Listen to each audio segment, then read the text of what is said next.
네, 예수 그리스도 안에 있는 자는 결코 정죄함이 없다. 이렇게 말씀을 하시죠.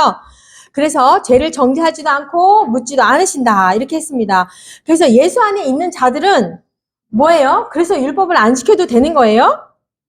네, 율법을 지키는 기준을 넘어서 사랑이라는 율법을 계명을 주셨죠. 새 계명을 주셨죠. 사랑이라는 새 계명을 주셨어요. 그러면 이 사랑은 율법보다 그 기준을 더 넘어선 그저 더 큰 계명이에요. 아, 이제는 내가 예수 안에 있으니까 안 해도 되는구나. 이게 아니라 네, 사랑하는 거예요. 새 계명을 이렇게 주셨습니다. 11번 정죄하지 않겠다라는 의미가 무엇일까요? 에스라서 7장 26절 정죄하지 않겠다라는 의미가 뭘까요?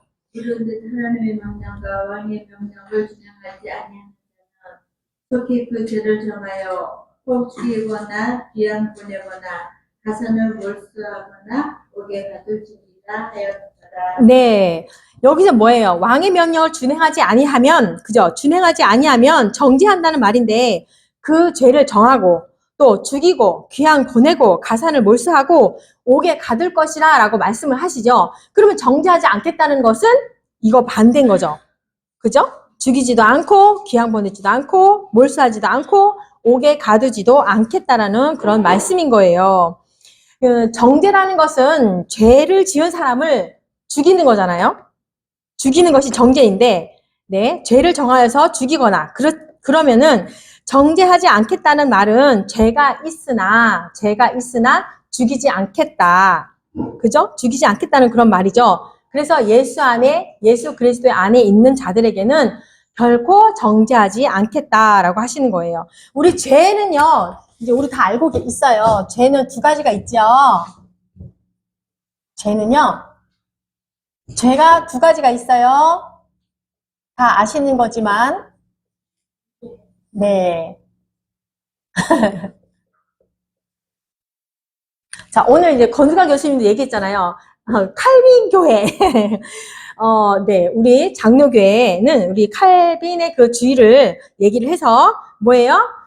요한복음 19장 30절에 나와 있어요. 한번 읽어볼까요? 19장 30절.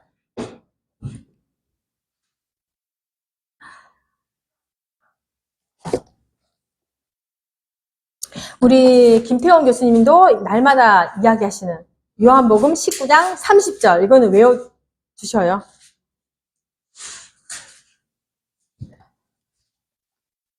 예수께서 신포도주를 받으시니 이르시되 다 이르렀다 하시고 머리를 숙이니 영원히 떠나가십니다. 네, 아멘. 네, 예수님이 십자가의 사건으로 인하여서 다 이루었다 하셨어요. 다 이루신 게 뭐예요? 원죄와 자범죄를 다 이루신 거예요. 네, 다 이루셨다. 그러면 우리가 살아가면서 자범죄라는 거는 계속 짓잖아요. 앞으로도 짓잖아요. 자범죄라는 거는.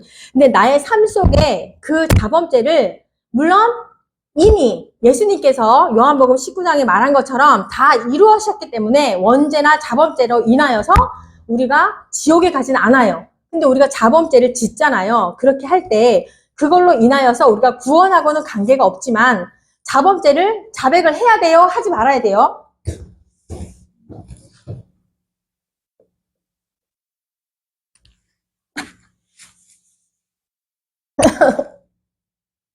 구원하고는 관계가 없죠. 이미 예수님께서 원죄와 자범죄를 다 해결하셨어요. 다 이루셨어요. 근데 우리가 살아가면서 자범죄를 짓는단 말이에요.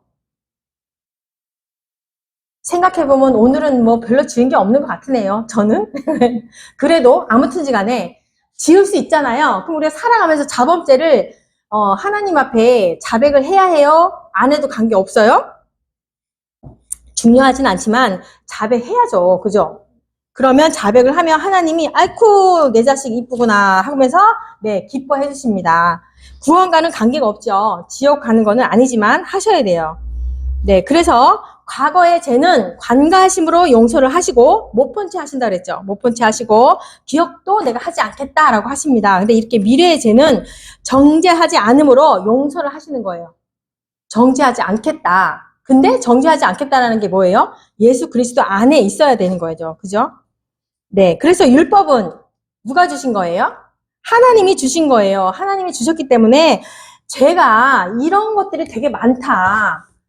613가지가 이런 많은데 이거는 이런 죄를 지으면 너네는 죽을 수밖에 없어. 죽을 수밖에 없다니까 이렇게 알게 해주시는 거죠. 로마서 3장 20절에 있네요. 로마서 3장 20절.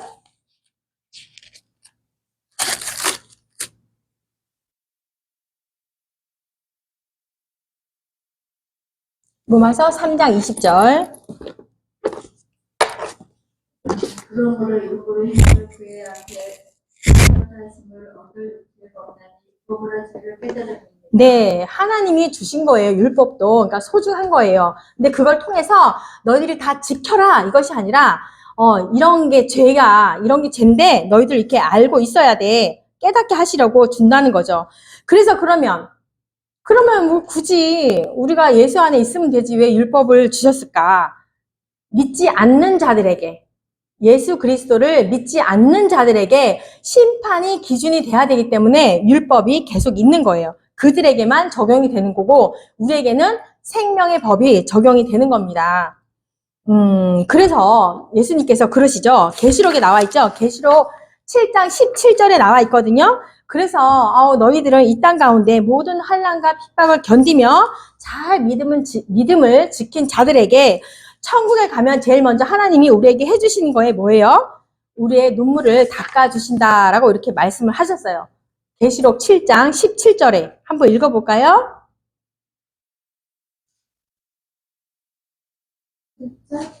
7장 17절. 이는 보다 가운데 계신 어린 양이 그들의 목자가 되사 생명 세상으로 인도하시고 하나님께 그들의 눈에서 모든 눈물을 씻어 주실 것입니다. 아멘. 이렇게 믿음을 지킨 자들에게 하나님이 제일 먼저 하시는 일이 우리의 눈물을 닦아주신다라고 합니다. 그러면 왜 선악과를 만들어가지고 우리를 힘들게 해요? 그죠? 왜 선악과를 만들어가지고 선악과도 만들고 생명나무도 있었잖아요. 생명나무를 먼저 쓸걸. 아까 또 교수님이 말씀하셨는데 그죠? 성경책에서 말하는 게 뭐예요? 구원과 심판을 말하고 있다 그랬어요. 그죠? 구원과 심판을 말하고 있다. 그 비밀을 아는 자들은 기쁘죠. 네. 이제 생명나무는 이제 구원을 말하는 것이고, 이제 선악과는 이제 심판을 말하는 건데, 아니, 그러면 하나님 왜 선악과를 괜히 만들어가지고 우리를 곤란하게 만드시고, 죄에 빠지게 만드시고, 왜 그랬을까요? 했는데, 우리가 잘 아는 거예요. 이 심판의 기준이 누구에게 적용되는 거예요? 믿지 않는 자들에게. 심판을 해야 되니까. 예, 그래서 이제 선악과를 이렇게 만들어 놓으신 건데, 심판의 기준이 있어야 되기 때문에 만들어 놓으신 거예요. 그러면은 예수님이 이 땅에 오신 목적을 또 보겠습니다. 예수님께서 이 땅에 오신 목적이 뭐예요? 이 땅에 오신 이유 할까요? 예수님이 이 땅에 오신 이유가 뭘까요? 네, 우리를 먼저 구원하셔야죠. 그죠? 우리를 구원하셔야 되는데, 그래도 예수님이 이 땅에 오신 이유가, 진짜 이유가 뭘까? 히브리서 봅니다. 히브리서 2장 14절과 15절. 히브리서 2장 14절과 15절.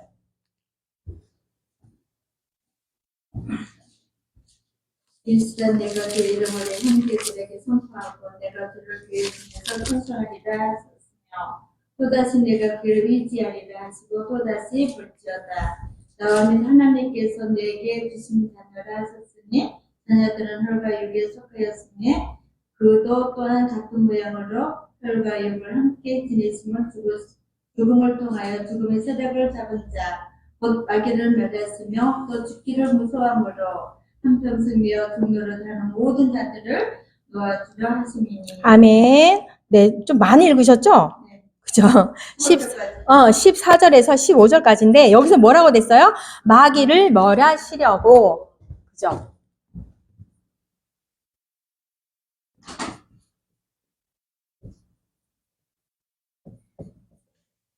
그러니까 선악과 만든 이유가 그죠? 심판의 기준이 생겨야 되기 때문에 선악과를 만들었는데, 그러면 예수님이 이 땅에 오신 목적이, 이유가 뭐냐 보니까 마귀를 멸하시려고. 또한 요한 1서 3장 8절 보겠습니다.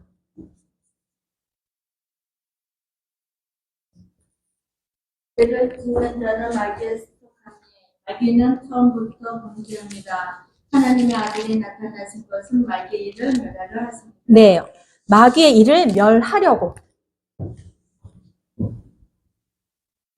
마귀의 일을 멸하려고. 마귀의 일이 뭐예요? 우리 믿는 자들을 자꾸 꼬여내잖아요. 그죠? 지옥으로 이끌려고, 자기네 편으로 데려가려고 계속 그 일을 계속 하고 있죠. 속이고, 거짓말하게 만들고, 시기하게 만들고, 그죠? 그럽니다. 세 번째로 디모데 후서 1장 10절.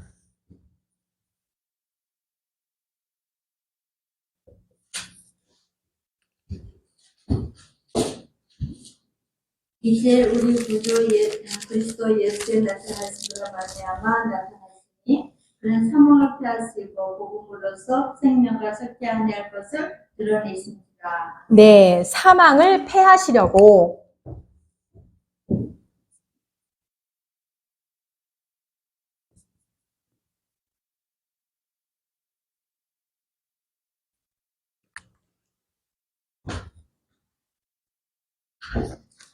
네, 예수님이 이 땅에 오신 목적은 이렇게 사단을 심판하고, 네, 율법을 완성하신 겁니다.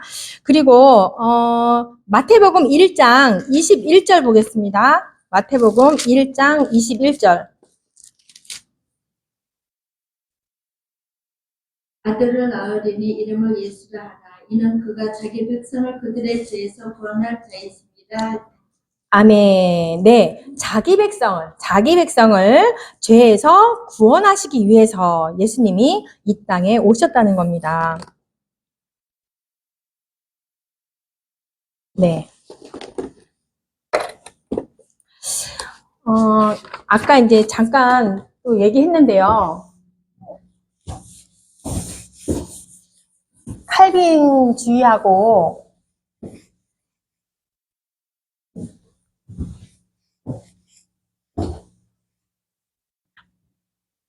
잘 아시지만 우리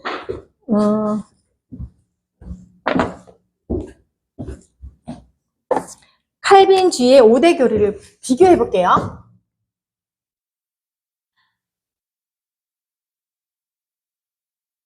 칼빈주의 5대 교리를 보고, 그 다음에 알미니안주의 5대 교리를 비교하면서 성경이 말하는 게 뭘까? 당연히 칼빈주의죠. 첫 번째 볼까요? 첫 번째가 전적 타락이죠. 전적 타락. 모든 인간은, 모든 자연인, 아까 얘기했는데, 모든 자연인은요, 본성이 타락하여서 구원에 필요한 믿음을 스스로 가질 수가 없어요. 그래서 모든 자연인은, 모든 사람은 다 타락이다. 그러면은, 알미니아는 뭐라고 돼 있어요? 부분적 타락이라고 돼 있어요. 부분적 타락. 부분적 타락. 부분적 타락. 하나님은요, 사람은 자유의지가 있기 때문에 하나님을 믿기로 선택할 수 있고 없고, 그래서 완적 타락은 아니다, 완전 타락은 아니다, 부분적 타락이라고 말을 하고 있는 거예요. 아르미니아는 사람에게는 자유의지가 있기 때문에 하나님을 믿는 것은 인간의 의지다. 내가 믿던지 안 믿던지. 그러니까 믿는 사람은 내가 구원할 것이고, 이렇게 말을 하는 거죠. 아르미니아는. 맞을까요? 또 생각해보는 겁니다. 두 번째, 칼빈은 두 번째, 무조건적 선택. 무조건적 선택. 무조건적 선택. 그러면 알미니아는 조건적이게 되겠네요. 조건적 선택. 그죠? 그럼 이것도 맞을까? 이렇게 봅니다. 칼빈주의에서 말하는 것은 무조건적 선택. 믿음을 주는 하나님의 선택에는 아무 조건이 없다. 하나님의 주권을 말하는 거죠. 하나님의 주권. 아무 조건이 없다. 하나님의 주권. 하나님이 이미 택한 백성에게는 주는 믿음이다. 그럼 조건적인 거는 하나님이 예지한 자들, 인간이 거부할 수 있다는 거예요. 하나님이 너를 택했지만 인간이 거부할 수 있다. 이 인간들의 조건을 보고 선택할 수 있다는 거예요. 이렇게 되면은 뭐가 되는 거죠? 하나님이 인간의 어떤 행위를 보고 결정할 수 있다? 내가 하나님을 선택할 수 있다? 이런 말이 될 수가 있잖아요. 그럼 하나님의 무능함을 또 말하게 되는 거죠. 그래서 이제 잘못된 거라고 이제 하는 거죠. 칼빈의 또 세 번째는 제한 속죄.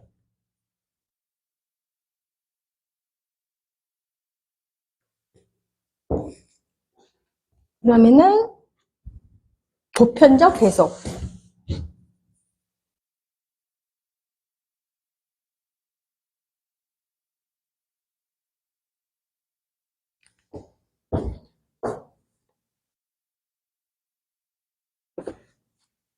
제한적인 속죄라는 거예요. 하나님이 택한 백성에게만, 하나님이 선택을 받은 사람만을 위한 것. 이 속죄가.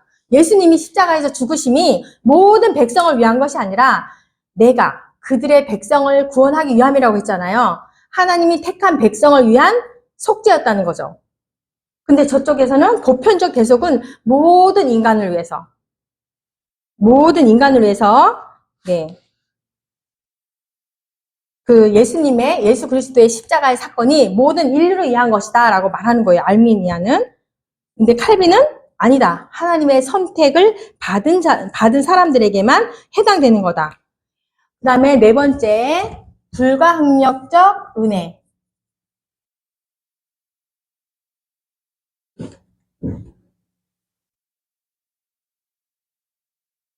이거.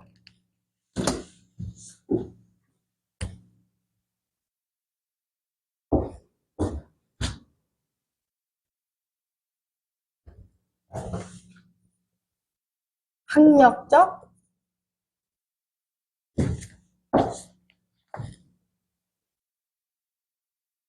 은혜.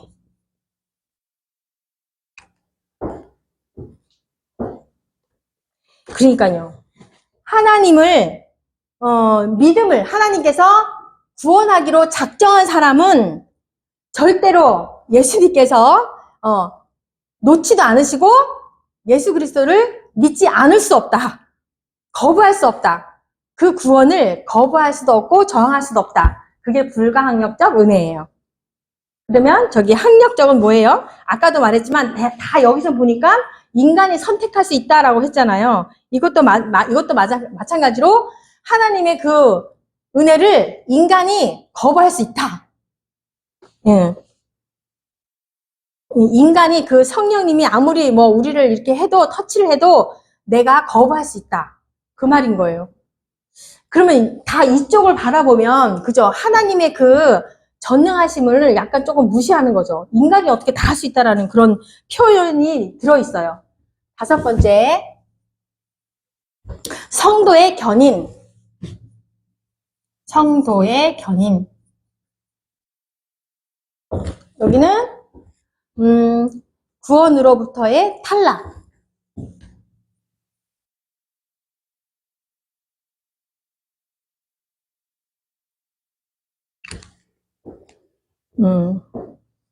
하나님의 선택을 받은 사람은 하나님의 갈 때까지 결코 구원을 잃어버릴 수도 떨어질 수도 없다.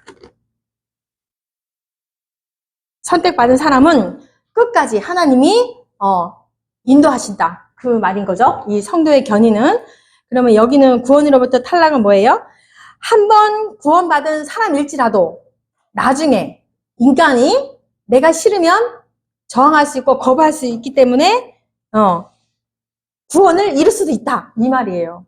그러면 이거는, 갈 때까지, 천국 갈 때까지 계속 하나님 앞에 잘 보여야 돼요. 네. 그래서 최종적 구원까지는, 모른다. 죽기까지는 우리가 알 수 없다. 이런 주의가 알미니안 주의인 거예요. 그럼 우리가 이제 성경을 많이 보셨잖아요. 성경을 많이 보셨고, 지금까지도 이렇게, 신앙생활 하시면서 살았지만, 그죠? 성경에서 말하는 거는, 칼빈주의에 더 맞다고 볼 수가 있죠. 그리고 우리 장로교회는 그렇고, 네, 그렇습니다. 그래서 이제 우리가 다 아시는 이야기지만요, 구원의 그 서정을 한번 또 볼까요? 구원의 서정. 구원의 서정. 이거는 이제 9가지로 나눠져 있지만, 그죠? 단번에 가는 사람도 있어요. 처음 교회 나오면서 그 무의도에 80 넘으신 어르신이 계시거든요. 그분이 그랬어요. 3개월, 교회 다니기 시작하면서 3개월도 안 돼가지고, 그 믿음이 빵 와가지고, 그러니까 이렇게 이 구원의 서정을 9가지로 나눠는 놨지만, 단번에 갈 수도 있어요. 그죠? 이제 9가지로 나눠져 있죠. 한번 보면 먼저 하나님께서 우리를 부르셔야 돼요. 부르셔야 돼. 하나님이 택하셔야 돼. 소명, 그 다음에 중생, 그리고 약간은 또 바뀔 수도 있다고 했어요. 순서도 바뀔 수 있고 단번에 빨리 갈 수도 있고, 회심, 신앙,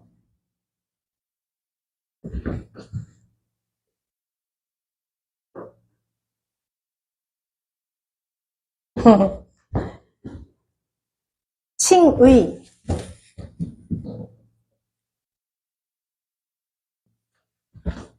양자, 성화, 성도의 견인, 영화.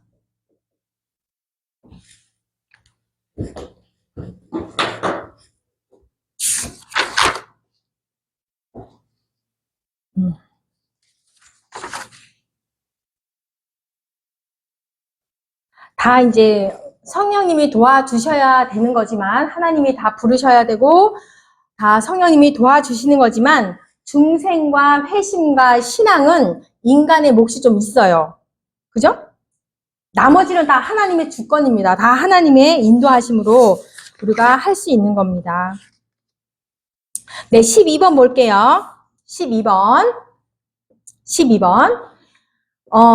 가늠하다가 현장에서 잡혀온 마리아가 있었죠. 그 마리아에게 예수님이 말씀하십니다. 요한복음 8장 10절에서 11절. 예수께서 이르실 때 이 사람들로 앉게 하라 하시니 그곳에 잔디가 많은지라 사람들이 앉으니 수가 5,000명 되더라. 예수께서 떡을 가져 축사하신 후에 앉아있는 자들에게 나눠주시고 물고기도 그렇게 그들의 원대로 주십니다. 응? 4장 10절, 6장에 외웠다. 네, 8장 10절에서 11절인데요. 예수께서 일어나사 여자 외에 아무도 없는 것을 보시고 이르시되 여자여 너를 고발하던 그들이 어디 있느냐 너를 정죄한 자가 없느냐 대답하되 주여 없나이다. 예수께서 이르시되 나도 너를 정죄하지 아니하노니 가서 다시는 죄를 범하지 말라 하시니라. 네, 예수님께서 직접 말씀하신 거예요. 마리아에게. 너를 나도 정죄하지 않겠다. 그러니 가서 다시는 죄를 범하지 말라 하셨거든요. 이건 뭐예요? 근데 사실은 서기관들과 이 바리새인들이 이러한 자들도 예수님이 어떻게 하는지 보려고, 그죠? 시험하려고 그렇게 했던 거였죠. 그런데 이제 예수님께서 그렇게 말을 하는 거예요. 나도 정죄하지 않겠으니 다시는 죄를 범하지 말라라고 이렇게 말씀을 하십니다. 그때 당시는 이제 가늠하다 잡히면 정죄를 해서 이제 죽어야 된다라는 이제 그런 질문을 바리새인들이 했는데요. 예수님께서는 죄 없는 자가 예, 먼저 죽이라. 이렇게 하니까 이들이 이제 다 도망을 가버렸죠. 이제 그러면서 이런 말씀을 하신 거예요. 나도 너를 정죄하지 않겠다. 만일에 이 여자를 정죄를 한다면은 이를 꼭 죽여야 돼요. 죽여야만 했었어요. 근데 예수님이 정죄하지 않으니 마리아는 죄인이었지만 정죄하지 않으니 살았던 거예요. 우리도 마찬가지로 우리가 예수 그리스도 안에 있다라고는 하지만 우리가 의인입니까? 아니죠. 죄인 그대로 그 모습이에요. 죄인이지만 네, 예수님께서 정죄하지 않겠다 하시니 우리는 천국에 갈 수가 있는 겁니다. 마찬가지로 우리도 율법을 범했기 때문에 613가지지만 이 율법을 범했기 때문에 죽어야 됩니다. 그런데 예수님이 정죄하지 않겠다. 너희들은 내 안에만 있어라. 그러면 예, 천국에 가서 살 수 있다라는 그런 말씀이죠. 그 성경에 보면은 책이 또 3가지가 있다고 했죠. 생명책과 기념책과 또 행위책이 있다고 했어요. 행위책에는 말 그대로 이제 여러 가지 행위를 다 기록해 놓은 것인데 믿는 자들의 행위는 들어있지 않다. 심판받을 자들의 행위만 기록이 돼 있다. 왜요? 심판하려면 심판을 해야 되기 때문에 그들의 행위가 다 적혀 있다는 거죠.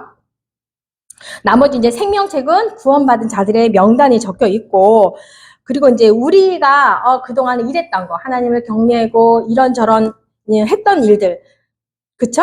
하나님의 이름을 존중히 여기고 이렇게 거룩한 삶을 살았고 이런 것들 적힌 거는 기념책이다. 그죠? 이렇게 성경에는 3가지 책이 나옵니다. 네, 13번. 왜 예수님께서 정죄하지 않습니까? 로마서 8장 2절. 이는 그리스도 예수 안에 있는 생명의 성령의 법이 죄와 사망의 법에서 너를 해방하였습니다. 아멘. 네, 예수 그리스도의 안에 있는 생명이 그죠? 생명이 사망의 법에서 해방하였고 너희에는 성령의 법이 적용된다. 그 말씀인 겁니다. 그죠? 이 죄가요. 언제부터 생긴 거예요? 율법이 생기니까 죄가 생긴 거잖아요. 예를 한 개 들어볼까요? 예를? 예전에요. 20년 전, 30년 전 그 자동차 운전하다가 이거 핸드폰 받는 거 그걸 뭐라 그러죠? 그거 없었어요. 운전 중 핸드폰 이거 전화하는 거 그게 법이 없었잖아요. 그럴 때는 그게 죄가 아니었잖아요. 율법에 적용이 안 됐어요. 벌금도 안 냈어요. 근데 그 이후에 그게 생겼어요. 운전하다가 전화를 받으면 벌금을 냈단 말이에요. 그러니까 그 죄가 생긴 것은 그 법이 생기니까 그게 죄가 된 거잖아요. 무인도도 마찬가지로 무인도에서 내가 아무리 이런저런 너무 아름다운 그치 제가 좋아하는 이제 무화과가 막 열려있네. 과연 무인도에 열려있을지는 모르겠지만 제가 좋아하는 무화과가 열렸어. 근데 그걸 제가 너무 좋아하니까 막 따먹었어요. 무인도니까 법이 없잖아요. 율법이 없잖아요. 그러니까 나는 적용이 안 돼요. 막 따먹어도 내가 안 잡혀가 경찰에. 또 제가 망고도 좋아하거든요. 망고도 막 따먹었어. 거기 무인도에 있을지는 모르지만 막 따먹었어. 법에 적용이 안 돼. 막 따먹어도 돼. 그죠? 내가 배탈이 나든 말든. 근데 여기 인천에 내가 작전동에 와가지고 마트를 지나가는데 너무 탐스러운 망고와 무화과가 있네? 너무너무 먹고 싶네? 그걸 먹었어요. 그러면 이제 난 잡혀가는 거죠. 아, 이 사람이 이런 바보 같은 사람이 있나 이러면서 경찰에 잡혀가요. 아니 왜요? 여기 길바닥에 있으니까 내가 먹었지요. 이게 말이 되냐고요. 그죠? 안 되죠. 그러니까 법이 있는 곳에 죄가 있다는 거를 말씀드리려고 이렇게 예를 들었습니다. 그래서 예수님 안에 있는 자들에게는 율법이 적용되지 않습니다. 예수 밖에 있는 사람에게만 이 율법이 적용되는 겁니다. 네, 그래서 우리는요, 이 세상을 이렇게 살아가면서 마귀를 이길 수 있는 능력이 없어요. 그래서 언제든지 죄를 지으면 마귀를 따라서 지옥에 가야 하는데 예수님께서 이렇게 마귀의 권세를 깨뜨렸기 때문에 우리 마귀의 손에서 우리를 해방시켜 주셨기 때문에 우리는 죄를 지어도 지옥 가지 않습니다. 그러니까 우리가 살아가면서 또 자범죄를 짓잖아요. 이게 자범죄를 지어도 네, 안 간다는 거예요. 그죠? 그런데 와, 나는 해방되었으니까 막 짓고 다녀, 막 짓고 다니고 하나님께 자백도 안 해. 안 돼요. 혼나요. 맞아. 14번. 우리는 율법을 지킬 수 있습니까? 로마서 8장 3절. 율법이 있으므로 말미암아 연약하여 할 수 없는 그것을 하나님은 하시나니 곧 죄로 말미암아 자기 아들을 죄 있는 육신의 모양으로 보내어 육신의 죄를 정하사. 네. 우리는, 육신이 있기 때문에, 연약하기 때문에 율법을 다 지킬 수 없습니다. 네. 그래서 이제 예수님은 하나님이시면서 인성을 가지신 인간이시잖아요. 사람이시잖아요. 그죠? 네네네. 본질상 예수님은 하나님이신데, 인간들을 구원하시기 위해서, 동정녀 마리아를 통해서 이 땅 가운데 오셔서 완전히 인간이 되셔서, 이제 우리와 같은 사람이 되셔서, 그쵸? 우리의 대속물이 되셔서, 십자가의 그 사건으로 인하여서 율법을 다 이루신 거죠. 15번. 우리 죄를 누구에게 정했어요? 예수님에게. 하나님 아들 예수님에게. 이 우리의 죄를 가장 훌륭한 분이 누구예요? 예수님 말고. 대통령이라 할까요? 대통령이 내 죄를 대신 지어줄까요? 정할 수 있을까요? 죄가 없는 분이어야 돼요, 죄가. 이 땅 가운데 죄가 없는 분은 예수님 한 분밖에 없기 때문에 예수님이 우리의 죄를 정하여 주셔야 되는 거예요. 이제 앞전에 말했지만 그죠? 은혜의 언약 창세기 3장 21절에 나와 있는데 그 아담과 하와가 그 선악과를 따먹고 나서 무화과 잎으로 이렇게 가렸지만 그게 부스러지니까 벌거벗음이 남들에게 다 보여지니까 양을 죽여서 가죽옷을 우리에게 입혀 주었듯이 그죠? 그 죄를 가려 주셨듯이 우리의 죄도 마찬가지로 예수님이 우리 대신에 대속물로 죽으시고 우리의 죄를 가려 주신 거죠. 그래서 우리는 의인이라고 칭함을 받는 거고 천국에 갈 수 있는 거죠. 16번. 예수님은 무엇을 이루기 위해서 십자가를 지셨습니까? 육신을 따르지 않고 그 영을 따르려 하는 우리에게 율법의 요구가 이루어지게 하려 하십니다. 네, 율법의 요구가 뭐예요? 율법이 바라는 요구가 뭐예요? 율법의 요구, 지켜라. 당연하죠. 지키라고 법을 세운 거니까. 두 번째는 지키지 않으면 죽는 거예요. 지키지 않으면 죽는다. 근데 예수님이 어떻게 하셨다고 했어요? 율법의 요구를 다 이루셨다고 했어요. 그러니까 네, 우리는 정죄함을 받지 않는 거예요.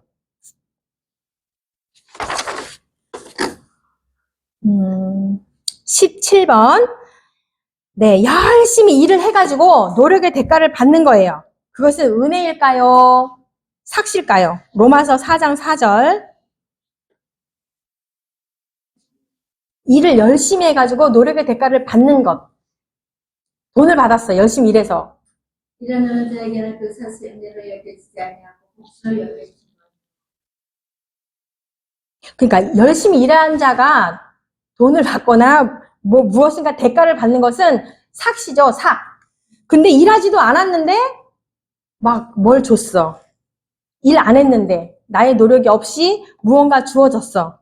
그럼 그거는 이제 은혜라고 하는 거죠. 은혜. 그래서 우리는 우리의 어떤 행위나 어떤 열심으로 인하여서 구원을 이룬 것이 아니라 은혜로 구원을 받았기 때문에 날마다 우리는 그 은혜에 감격하여서 봉사를 하던 예배를 드리던 또한 어떠한 주님의 일을 하던 하는 거죠. 그죠? 그게 먼저 주가 아니라 내가 은혜 받은 것이 너무 감격하여서 구원받은 것이 감격하여서 많은 일들을 우리가 감당하는 겁니다. 그 감당한 일로 인하여서 내가 구원을 얻으려는 것이 아니라는 거죠. 에베소서 2장 8절에서 9절 보겠습니다. 에베소서 2장 8절에서 9절. 너희는 그 은혜에 의하여 믿음으로 말미암아 구원을 받았으니 이것은 너희에게서 난 것이 아니요 하나님의 선물이라. 행위에서 난 것이 아니니 이는 누구든지 아멘, 아멘. 네. 은혜에 대해서는, 네, 우리가 믿음으로 말미암아 구원을 받았으니 이것은 하나님의 선물이라는 거죠. 우리의 행위와 어떤 것이 아니라는 거죠. 우리에게서 난 것이 전혀 아니다. 그러니 자랑하지 말아라 라고 하는 거예요. 은혜라는 말이 그 헬라어로요. 카리스잖아요. 카리스라는 말인데 분에 넘치는 호의. 분에 넘치는 호의라는 말이고요. 또 헬라 성경에서 뜻을 보니까 첫 번째로 이 은혜가요. 공짜라는 말이에요. 거저라는 말이고 공짜. 그리고 선물, 기쁨. 공짜, 선물, 기쁨. 이 은혜라는 말이 네, 이렇게 세 가지 뜻을 가지고 있어요. 그래서 또 예를 하나 들어볼게요. 그래가지고 사형 선고를 받은 사형수가 있었어요. 사형 선고를 받은. 근데 재판관이 여러 가지 뭐 이것저것 다 살펴봤겠죠. 무조건은 아니겠죠. 이제 이 재판관의 권한으로 사형을 무죄로, 그러니까 사형 선고가 아니고 무죄로 선고를 내렸어요. 그거를 내가 믿음으로 받아들이면 내가 무죄가 되는 거고, 아니 무슨 재판관 자기가 뭔데 무죄를 때려. 난 그대로 사형 받을 거야 하면 사형인 거지, 죽는 거지. 자, 우리가 예수님을 믿는 것도 마찬가지로 내가 그걸 믿음으로 받아들이면 우리가 의인이 되고 구원을 받는다는 거예요. 근데 뭐라 그랬어요? 아까 알미니아는 인간이 선택할 수 있고 거부할 수 있고 저항할 수 있대요. 그러면 뭐 가는 거죠. 네. 18번. 법을 지키지 않으면 경건치 못한 자인데 하나님은 왜 우리를 의롭다고 하셨을까요? 로마서 4장 5절. 이를 아니할지라도 건강하지 아니한 나를 의롭다 하시는 이를 믿는 자에게 그의 믿음을 이루어 여기시다. 네, 믿는 자. 예수님을 믿는 믿음이 있기 때문에 우리를 의롭다고 칭해 주시는 거죠. 네, 의롭다 하시는 하나님을 믿으면 우리가 어떻게 된다고요? 의로 여겨진다고. 의인으로 네, 여겨주신다는 거죠. 20번. 어떤 사람이 복 있는 사람입니까? 이게 다윗이 말한 거죠? 어떤 사람이 복 있는 사람일까요? 로마서 4장 6절에서 7절. 이런 것이 없이 하나님께 의로 여기심을 받는 사람의 복에 대하여 다윗이 말한 바 불법이 사함을 받고 죄가 발되어짐을 받는 사람들은 복이 있고. 네, 아멘. 네, 다윗이 말한 거예요. 어떤 사람이 복이 있냐면 일한 것이 없이 내가 한 것이 아무것도 없이 하나님께 의로 여기심을 받은 사람이 복이 있다라고 말을 하는 거죠. 근데 진짜 다윗이 뭐 우리보다 한 일이 없을까요? 우리보다 훨씬 많겠죠, 다윗 왕은. 그죠? 근데 이렇게 고백을 하는 거예요.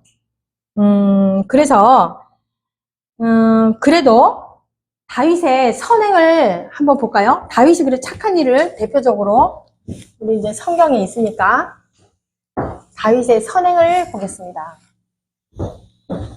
뭐가 있는지 아시는 분 얘기해 보세요. 너무 많은데 그쵸? 근데 두 가지로 하면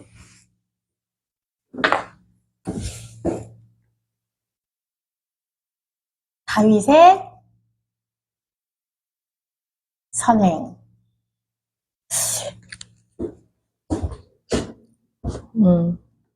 첫 번째는요. 기브온의 공의. 기브온 족속의 말을 들어주고 이렇게 하게끔 해줬어요. 도와줬어요. 그 다음에는 무비보셋인가요?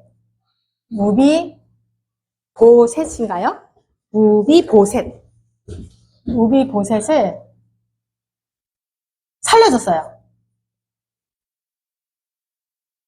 근데요, 그냥 인간적인 그런 선행 착함이 아니고 약속이에요. 약속을 지킨 거예요. 이 사람은 약속을 지킨 사람이에요. 언약을 지켰기 때문에 선행이라고 하는 거예요. 언약을 지켜서. 기브온의 말을 들어줬던 건 사무엘 하 21장에 있어요. 21장에 보면 이제 쭉 나오고, 무비보셋에게도 이제 너무 성경책 읽어보니까요, 너무 이렇게 표현이 예쁘더라고요. 9장 7절 있어요. 그 다윗이 정치하던 때에 3년이라는 기근이 왔었거든요. 근데 그 기근이 왜 왔냐고 봤더니 그 기브온 족속들을 사울 왕이 죽여가지고, 예, 3년 동안 기근이 와서 다윗이 물어본 거예요. 그러면 기브온 족속이 물어본 거죠. 어떻게 하면 되겠느냐라고 했더니 기브온 족속이 말합니다. 그 사울 왕이 우리의 족속을 다 멸했기 때문에 그 사울의 그 자녀들을 나에게 7명만 달라고 했었어요. 그래가지고 그 말을 다윗이 들어준 거예요. 그래서 7명을 내주거든요. 7명을 내줬는데, 리스바의 아들 2명하고, 그러니까 사울의 아내, 아내인가? 딸인가? 사무엘 하 21장 보세요. 사무엘 하 21장. 사무엘 하 21장. 21장 6절에 보니까, 네, 자손 7사람을 기브온 족속이 이렇게 말하는 거예요. 자손 7사람을 우리에게 내주소서. 여호와께서 택하신 사울의 고을 기브아에서 우리가 그들을 여호와 앞에서 목내어 달겠나이다. 예, 목매달아 이렇게 했어요. 그랬더니 왕이 이르되 내가 내주리라. 다윗왕이 주죠. 그러나 다윗과 사울의 아들 요나단 사이에 서로 여호와를 두고 맹세한 것이 있으므로 왕이 사울의 손자 요나단의 아들 무비보셋을 아끼고, 그래서 무비보셋을 아끼고 무비보셋을 살려줬거든요. 그 언약 때문에 살려줬다는 거죠. 그리고 8절 왕이 이에 아의 딸 리스바에게서 난 자 알보니와 무비보셋 그 2사람하고 또 사울의 딸 메랍에게 난 5 아들을 붙잡아서 7명을 이렇게 목매달아서 죽이게 한 사건이 있습니다. 네, 그래서 이것도 이제, 그러면 왜 사울 왕이 기브온 족속을 죽였죠? 또 앞으로 지나가 보면 여호수아를 봐야 돼요. 여호수아 9장 볼까요? 여호수아 9장. 왜 사울이 그랬을까? 여호수아 9장을 보니까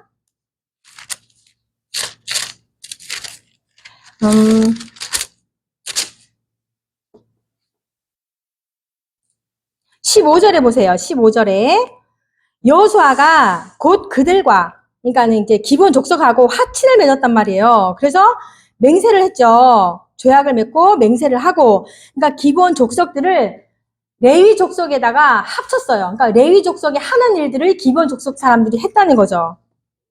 근데 이것도 이제 마찬가지로 기브온 족속과 여섯 족속이 다 이제 여호수아가 가나안 땅에 와서 막 이렇게 점령을 하니까 이 기브온 족속이 미리 겁을 먹고 납작 엎드린 거예요. 일부러 거짓 행세를 하고.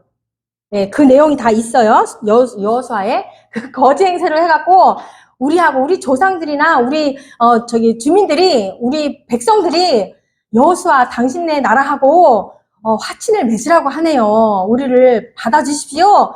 우리는 당신의 종입니다. 이렇게 납작 엎드린 거예요. 기브온 족속들이. 근데 여호수아가 그냥 그거를 받아준 거예요. 더 살펴봤더라면 안 봐줬겠지. 근데 그래서 이 레위 족속에 속하여서 레위 사람들이 하는 일을 기브온 족속이 한 거예요. 그러니까 이스라엘 백성들이 뭐야, 기브온 족속들이 지는 우리 혈통도 아닌데 와가지고 저런 일을 하네? 막 이제 백성들이 웅성웅성한 거예요. 그러니까 사울왕이 좀 인간 백성들을 많이 따랐거든요. 하나님 뜻을 따르는 것보다. 그러니까 자기가 백성들에게 조금 내가 좀 이 일을 내가 해가지고 인심을 좀 얻어야 되겠다. 이게 사울왕이 그런 거예요. 그래서 기브온 족속을 죽였단 말이에요. 그러니까 여호수아 조상이잖아요. 그래도 여호수아가 화친을 맺고 이렇게 맹세하고 그렇게 일하게 했는데 사울 왕이 그 조상들의 언약을 무시하고 네, 이 기본 족속을 죽이니 그거로 인하여서 다윗 왕 때 기근이 이제 온 거예요. 그러니까 사울은 그랬다는 거죠. 그래서 다윗의 선행을 보면은 인간적으로 어떻게 한 것이 아니라 언약을 잘 지켰기 때문에 선행이라는 거예요. 그러면 이제 이것만 하고 마칠 건데요. 다윗하고 사울의 차이를 또 봅니다. 그러면은 다윗의 악행도 있겠죠. 다윗의 악행. 다윗의 악행도 있고 이제 사울의 악행도 있는데 비교를 한번 해봅시다.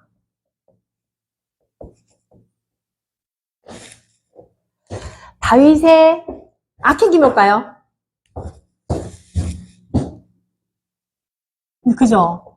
밧세바 여인을 취하여서 그의 충신을 죽이게 되고 그 다음에 뭐예요?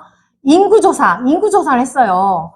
뭐 인구조사야 뭐 할 수가 있죠. 그죠? 할 수가 있죠. 근데 그 마음에 이미 사탄이 들어가가지고 격동시켜서 내 나라 백성들이 이렇게 많다고 이러면서 요압 장군을 시켜가지고 몇 개월이 걸렸대더라? 9개월을 걸려서 그 백성의 수를 다 해갖고 온 거예요. 중간이라도 한 뭐 1개월 정도 백성 이렇게 세다가 야 됐다. 그리고 빨리 되돌아서야지. 하나님이 이러면 안 되는데 내 욕심이 들어갔구나. 빨리 깨달아야 되는데 8개월인가 6개월 동안 그 백성의 수를 셌어요. 그러니까 그 마음에 이미 자기가 자랑하고 싶었던 거지. 내가 이렇게 부강을 했다니까 이렇게 이제 자기가 너무 앞선 거예요. 그래서 그거를 하나님이 좋지 않게 생각했죠. 그래서 다윗의 악행은 이렇게 이제 볼 수가 있는데 성경 구절은 사무엘 하 11장 2절에 있어요. 2절에 있고요. 인구조사는 24장 1절. 24장 1절에서 이렇게 있어요.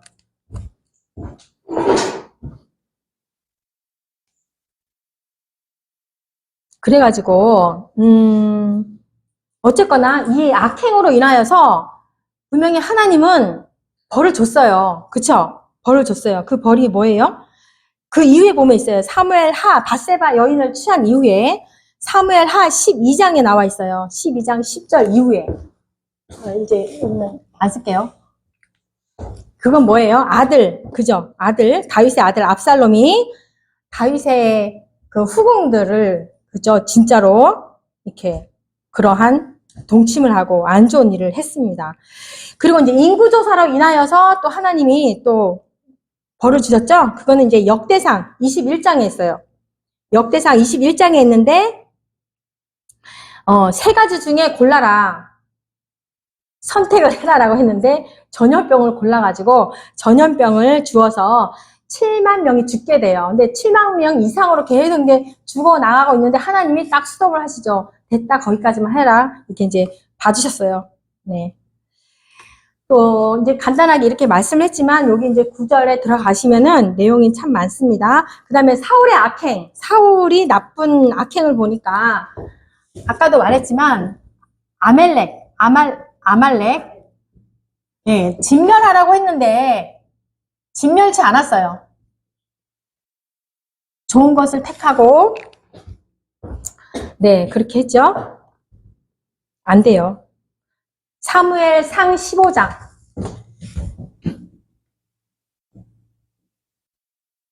7절에 이렇게 나옵니다. 그 다음에 제사장직을 침범했어요.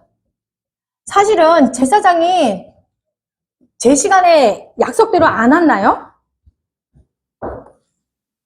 사무엘상 18장 13장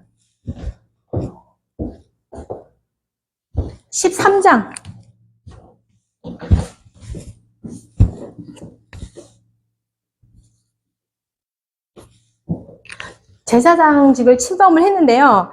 그 제사장이 진짜로 그 제 시간에 안 와서 뭐 그 다음날에 진짜 왔다라고 하면 뭐 할 말이 없지만 늦게 왔어요. 그날 오긴 했어요. 그날까지 가겠다 해서 늦게 왔어요. 늦게. 그러니까 약속을 어겼던 건 아니에요. 그러니까 마찬가지로 이것도 보면은 사울의 악행도 이게 보면은 약속을 지키지 않았던 거예요. 하나님이 분명히 아멜렉 저기 족속을 다 진멸하라고 했는데 진멸하지 않은 것과, 그리고 제사장직을 이것도 마찬가지로 언약을 지키지 않았던 거예요. 그러니까 다 성경을 말하면 하나님이 말씀한 하나님의 언약을 지키지 않으면 악행인 거고, 하나님의 약속을 아까도 말했지만 악인을 통하여서 어떠한 약속을 하더라도 약속을 지키는 것이 선이고 약속을 지키지 않는 것이 악이라고 성경에서는 이렇게 말을 하고 있습니다.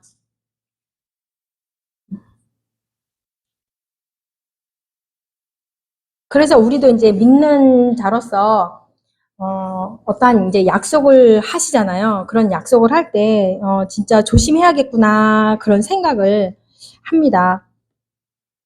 이렇게 다윗도 물론 이제 악행을 이렇게 했지만 다윗도 사실은 저는 다윗을 제일 좋아해요. 성경 인물 중에 사실은 제일 좋아하는데 다윗도 이렇게 나는 일한 것이 없습니다. 하나님께서 나를 의로 여겨주시니 죄를 가려주기 때문에 복입니다. 라고 얼마나 겸손하게 고백을 합니까? 근데 욥은 뭐래요? 나는 의인입니다. 끝까지 40장까지인가? 그죠? 42장 중에 거의 뭐 40장까지는 이제 자기의 그 변명을 하죠. 끝까지 나는 이랬던 사람이라니까요. 내 눈도 죄를 안 지었고 내 손과 발도 죄를 안 지었고 이런 식으로 난 늘 하나님을 경외한 사람인데 왜 그렇습니까? 하나님 앞에 의인이 있을까요? 그죠? 없어요. 내가 아무리 정말 이 사회적으로 내가 의의를 지키고 모든 행위를 잘 한다 해도 하나님 앞에는 의인이 없단 말이에요. 그러면 하나님 앞에는 항상 겸손해야 되는데 그렇습니다. 저는 죄인이지만 하나님으로 인하여서 제가 의인이 되었습니다. 이렇게 고백하는 게 맞는데 욥을 보면은 그죠? 1장부터 자기는 온전하고 정직하고 동방 사람 중에 가장 훌륭한 자였더라. 이제 그렇게 이제 표현을 하는데 이 다윗 왕도 이렇게 겸손하게 나는 일한 것이 없습니다라고 고백을 하는데 욥도 마찬가지로 그랬어야 되는데 물론 이제 욥이 잘 의롭게 산 거는 맞죠. 이 도덕적으로. 그러나 하나님 앞에 이렇게까지 말하면 그거는 아니다라는 거죠. 그 말을 이제 했던 것입니다. 네, 그래서 여기까지 하겠습니다. 거기 이제 목사님 알아서 하시면 되고. 네, 그래서 우리는요, 로마서 11장 22절에 보면, 이거 하나만 더 보면, 로마서 11장 22절을 보면, 22절, 그러므로 하나님의 인자하심과 준엄하심을 보라. 넘어지는 자들에게는 준엄하심이 있으니 너희가 만일 하나님의 인자하심에 머물러 있으면 그 인자가 너희에게 있으리라. 그렇지 않으면 너도 찍히는 바 되리라. 네, 이 말씀인데요. 우리가 구원을 잃을 수가 없습니다. 절대로. 하나님이 선택받은 사람은 구원에서 떨어질 수 없습니다. 그런데 만일 그의 행실이 좀, 당연히 우리의 선한 행위로 구원을 얻는 것이 아닌데, 하나님의 그 신실한 은혜로 인하여서 우리가 구원받는데, 그의 삶이, 구원받은 우리의 삶이 신실하지 못한다라고 하면, 그죠? 우리가 진짜 회개와 믿음으로, 진정으로 참된 것인가를 다시 한번 우리가 봐야 합니다. 네, 이상입니다. 아멘. 기도합니다. 하나님 감사합니다. 오늘 말씀 속에서 죄에 대해서 우리가 배웠습니다. 우리가 예수 그리스도 안에 있는 자에게는 하나님 결코 정죄함이 없음을 우리가 또한 배웠고, 사울과 다윗의 그러한 많은 일들을 또한 보면서 우리가 배우게 됩니다. 하나님의 그 약속된 말씀, 우리를 이 땅 가운데 보내신 그 목적으로 하나님 우리 그렇게 사용되기를 원합니다. 온전히 하나님의 언약 속에서 하나님의 뜻을 발견하고 하나님의 뜻대로 우리가 성실히 나아갈 때 하나님의 그 역사하심을 보게 하여 주시옵소서. 감사하며 예수님의 이름으로 기도합니다. 아멘. 네, 수고